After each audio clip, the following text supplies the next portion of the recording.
신규 세종학당 지정에 관심을 가져주시는 기관 관계자 여러분, 환영합니다. 문화체육관광부 산하의 공공기관인 세종학당 재단은 국외 한국어 및 한국문화를 보급하기 위하여 매년 신규 세종학당 지정 사업을 추진하고 있습니다.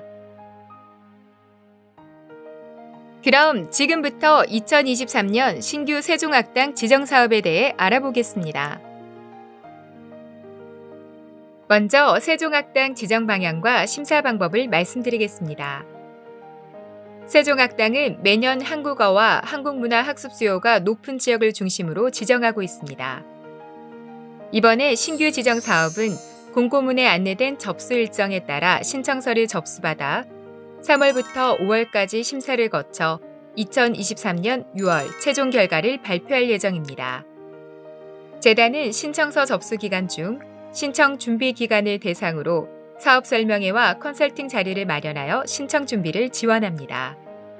세종학당 지정 심사는 1차 서류 심사, 2차 현지 실사, 3차 최종 심사로 진행됩니다. 공정하고 객관적인 세종학당 신규 지정 심사를 위해 관련 기관 전문가로 구성된 세종학당 지정심사위원회가 신청 기관의 수행 능력, 교육 역량, 입지 여건 등을 종합하여 심사합니다. 다음으로 세종학당 신청 시 알아두어야 할 세종학당의 유형과 준비 요건을 살펴보겠습니다.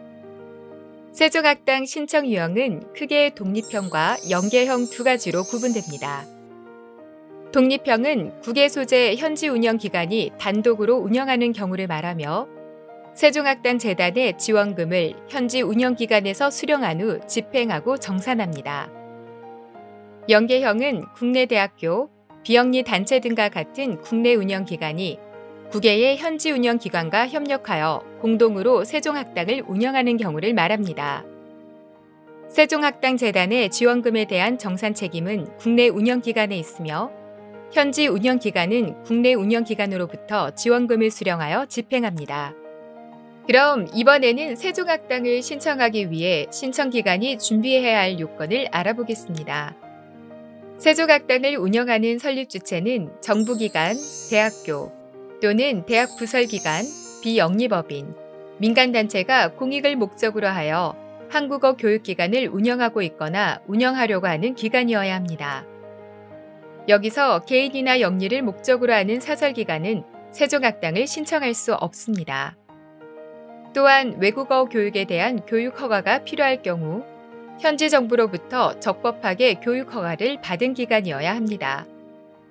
비영리 기관이나 민간단체의 경우 대표이사와 이사진이 실질적으로 운영에 참여할 수 있어야 하며 이사진이 법인 의사결정에 참여할 수 있는 정관을 보유하여야 합니다.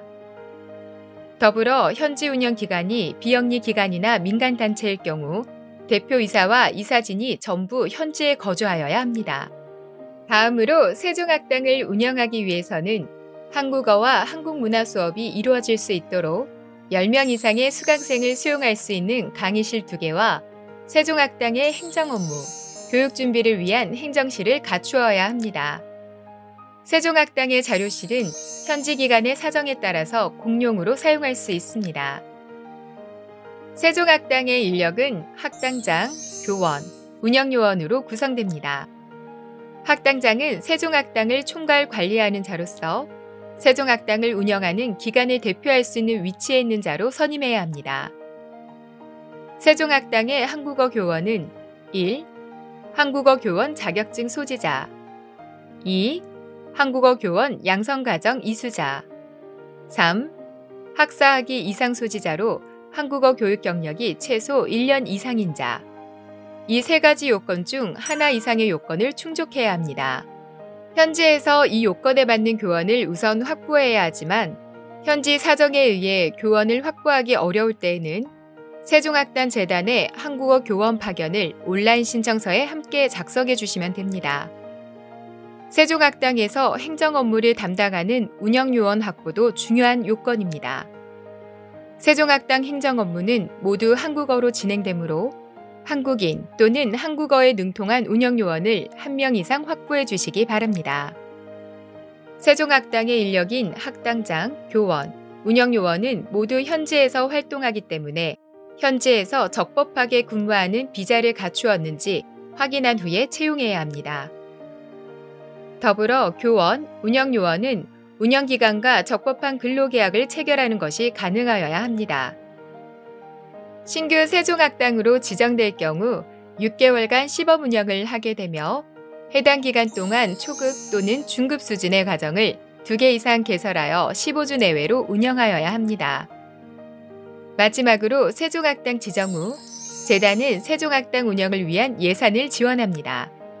이때 세종학당 운영지원금을 수령할 수 있는 운영기관 이름의 공식 계좌를 별도로 개설해서 집행 관리하는 것이 중요하기 때문에 이 점을 심사 시에 확인할 수 있도록 미리 준비해 주시기 바랍니다. 이번에는 세종학당 신청기관이 준비해야 할 서류에 대해 알아보겠습니다. 모든 신청기관이 제출해야 하는 공통적인 필수 서류는 세종학당 업무위탁계약 이행서약서, 신청기관의 사업자 등록증이나 공식적인 기관 등록증 등입니다. 연계형 신청기관의 경우 국내와 현지, 양 기관의 업무 협약서를 추가로 제출해야 합니다. 또한 신청기관이 비영리법인인 경우 설립연도, 설립 목적 등을 확인하기 위한 비영리법인의 기관 정관 및 등기이사 명단을 추가로 제출해야 합니다. 신청기관이 제출하는 모든 서류는 세종학당 통합업무관리시스템상에 첨부 파일로 업로드해서 올리고 외국에서 발행되거나 외국어로 작성된 서류는 반드시 원본에 대한 번역 공증 및 사본 공증이 확인된 자료를 함께 첨부해야 합니다. 세종학당으로 지정되면 세종학당 재단은 세종학당의 운영지원금을 비롯해 기본 교육과정 운영, 한국어 교원 파견, 한국문화 교육 프로그램 운영 등 다양한 지원을 하게 됩니다.